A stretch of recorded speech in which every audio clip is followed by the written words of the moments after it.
ಅದು ಬಿಟ್ಟರೆ ರಕ್ಷಿತಾ ಮತ್ತು ನಿಮ್ಮ ಕಾವ್ಯ ಅದೇನೋ ಒಂದು ಜಿದ್ದಾಜಿದ್ದಿ ನಡೀತಾನೆ ಇದೆ. ಯಾಕೆಂದರೆ ನೀವು ಅವರನ್ನು ಯಾಕೆಂದರೆ ಫಸ್ಟ್ ನಾಮಿನೇಟ್ ಮಾಡ್ತೀರಾ, ಅದರಿಂದ ವಾಪಸ್ ಅವ್ರು ನಿಮ್ಮನ್ನು ಟಾರ್ಗೆಟ್ ಮಾಡೋಕ್ಕೆ ಶುರು ಮಾಡ್ತಾರೆ. ಅದು ಇಲ್ಲಿವರೆಗೂ ಕೊನೆ ತನಕ ನಿಲ್ತಾನೆ ಇಲ್ಲ ಅದು ಆ್ಯಕ್ಚುಲಿ.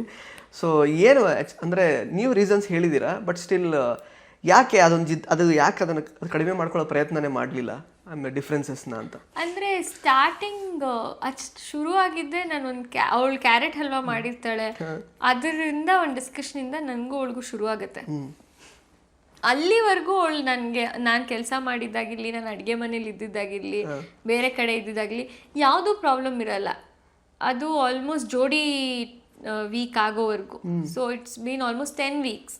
ಅಲ್ಲಿವರೆಗೂ ಅವಳಿಗೆ ನನ್ನ ಮೇಲೆ ಪ್ರಾಬ್ಲಮ್ ಇರಲ್ಲ. ಆಮೇಲೆ ಸಡನ್ನಾಗಿ ಅದು ಹಲ್ವಾ ಇನ್ಸಿಡೆಂಟ್ ಆದ್ಮೇಲೆ ಯಾಕೆ ಅಷ್ಟು ಅಂತ ರೀಸನ್ಸ್ ಕೊಡು ಅಂದರೆ ಅವಳಿಗೆ ನನಗೆ ವ್ಯಕ್ತಿತ್ವ ಇದು ಆ ಥರ ರೀಸನ್ಸ್ ಕೊಡ್ತಿದ್ಲು. ಲೈಕ್ ಅದಕ್ಕೆ ಏನು ವಾದ ಮಾಡಲಿ ಅಂತ. But she is very smart. ನಾನು ಅದನ್ನು ಲಾಸ್ಟ್ ಅವಳಿಗೂ ಹೇಳ್ತೀನಿ, ವೆರಿ ಸ್ಮಾರ್ಟ್, ಕ್ಲೆವರಾಗಿ ಪ್ಲೇ ಮಾಡ್ತಿದ್ದಾಳೆ ಅವಳ ಗೇಮನ್ನು.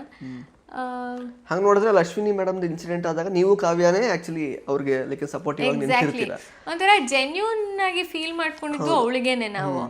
ಬಟ್ ಒಂದು ಅದೇನೋ ನಾವು ರಘು ಸರ್ ಗಿಲ್ಲಿ ಅಂದರೆ ಅವಳಿಗೊಂದು ಪೊಸೆಸಿವ್ನೆಸ್ ಕೂಡ, ಯಾಕೆ ಇವ್ರು ಇರಬೇಕು ಅವ್ರ ಜೊತೆಗಿರ್ತಾರೆ ಅಂತ ಇದು ಇದೆ ಅಂತ ಒಂದು ಫೀಲಿಂಗ್ ಇದೆ. ಆ್ಯಂಡ್ ಅದನ್ನು ಸರಿ ಮಾಡ್ಕೋಬೇಕು ಅಂತಲೇ ಲಾಸ್ಟ್ ವೀಕ್ ನಾನು ಬರುವಾಗ ನಾನು ನೀನು ಕಿಚನ್ ಒಟ್ಟಿಗೆ ಮಾಡೋಣ ಅಂತ ನಾನು ಅವಳಿಗೆ ಹೇಳ್ತೀನಿ. ನನಗೂ ಹೆಲ್ಪ್ ಆಗುತ್ತೆ ಅಡುಗೆಗೆ. ರಾಶಿಕನ್ನ ಈವ್ನಿಂಗ್ ಬ್ಯಾಚ್ ಯಾಕೆ ಅಂದರೆ ವಾಟ್ ಇಫ್ ನನ್ನ ಕಡೆಯಿಂದನೂ ಐಸ್ ಬ್ರೇಕ್ ಆಗಿಲ್ವೇನೋ, let me give a try ಅಂತಾನೆ ಅದಾಗುತ್ತೆ.